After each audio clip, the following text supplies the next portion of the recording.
It's all in the way she moves.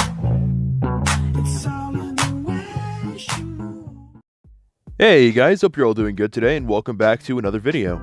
Now I've mentioned briefly that I wanted to redo some of the videos I've done in the past just to make them a little bit better. I'm actually working on one of them now. It's taken me a couple days, but I'm almost done with it. Now I don't want to tease what the video is, so we're just going to keep that under wraps a little bit, but all I'm going to say is I hope they actually let me post it. The first time I posted it, I had no issues. It didn't get taken down or anything, but I'm hoping that this time around it stays that way. I wouldn't be surprised because it might be from the same network that took down my strict parents video, if you guys were one of the few people that got to see it within the minutes that it was up. With that being said, today we're going to be talking about Alinity. Now, not really any Alinity drama because, to be fair, she hasn't really been in the public eye with drama for quite some time now. It's like months old stuff. This video is like a year old, I think, but I still think it's kind of interesting to watch and give my opinion on it like a year later than I've actually made the video. I believe the clip was relatively new last time I talked about this. Anyway, I know you guys are probably getting irritated without seeing the clip and just hearing my voice, so we're gonna play it real quick. There's this hypothesis, and it's a pretty it's a hypothesis that kind of stands, and it has biological reasons, but for a guy that is in a relationship to be interested in other girls, that's just cheating.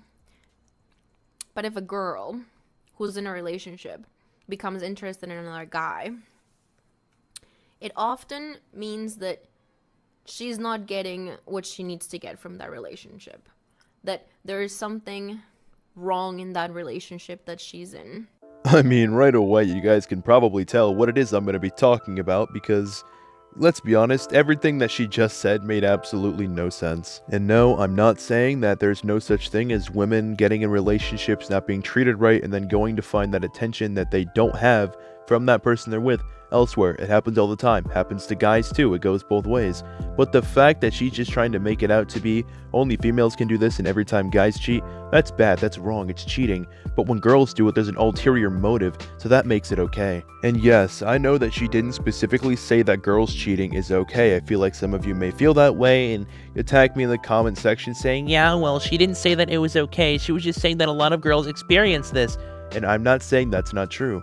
But the problem here is that she's making the claim that when guys cheat, it's just because they want to cheat. But when girls cheat, it can't be the same reason. It's because there is something behind it and they have a valid reason for it. I'm not a cheater. I've never cheated before. I've never even been in a real relationship. And by the way, she did mention something about biological scientific reasoning behind it.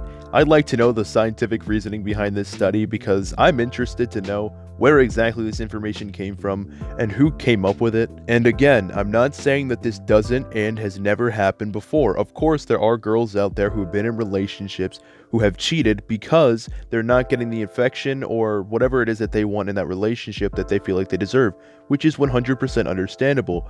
What isn't understandable is the cheating part. If you're not happy in a relationship, you should end things off because not only does that save your partner from getting hurt, it saves you a giant headache of having to explain this whole thing when all you had to do was say, I don't want to be with you anymore because you don't treat me the way that I want you to treat me. You don't treat me the way that a person should be treated. And if you can't do better, then I'm going to have to find somebody else. Now, that could be much easier said than done. I have had certain situations where I've had to tell people that I can't really be in a relationship with them, which isn't the same as breaking up with somebody. I get that.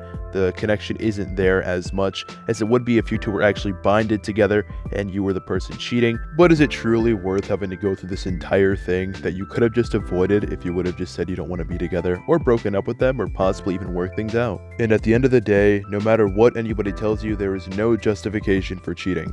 Whether you were drunk, whether you just didn't feel like you were getting from the relationship, it doesn't matter if you're male, doesn't matter if you're female, because at the end of the day, we all do things that maybe aren't the best choices and we end up regretting them later. Again, there's no justification for that because you're hurting somebody and you're hurting yourself in the process, which is just a bad idea in general. One thing I've seen a lot of people do, which is pretty disgusting in my opinion, and I'm sure a lot of you may agree with me, is when people who cheat try to justify the reason that they cheated. For example, let's say that a guy cheated on a girl, right? It's not okay either way, but let's just use that as an example. And he says, I'm sorry, I was drunk and I just wasn't getting the affection that I feel like I deserved from you, so I went and found it with somebody else. Isn't that just one of the dumbest excuses you have ever heard? Because to be honest, drinking and then cheating is never really a good excuse because everybody uses it. It was never a good excuse back then, and it's not a good excuse now. If you can't control your urge to not cheat on somebody, then should you really be dating somebody in the first place? You don't have to put them through that heartache just because you can't control your ability to keep your mouth shut and keep your pants on. In my opinion, cheating is one of the worst possible things you can do to another person. Mainly because not only does it hurt their relationship with you, it hurts their relationship and their ability to be in relationships for other people in the future, and that's just not fair for anyone. Which is why I think it's so scummy that people even try to justify their reasoning for it. And I know there is a difference between justification and explaining what happened, but you can tell the difference 99.9% of the time. In conclusion, cheating is wrong no matter what. If you're a guy or a girl, whatever, don't do it. Don't hide behind false justifications just because people online said so. It's wrong either way. Hope you guys have a good day. I'll see you guys in the next one. Peace.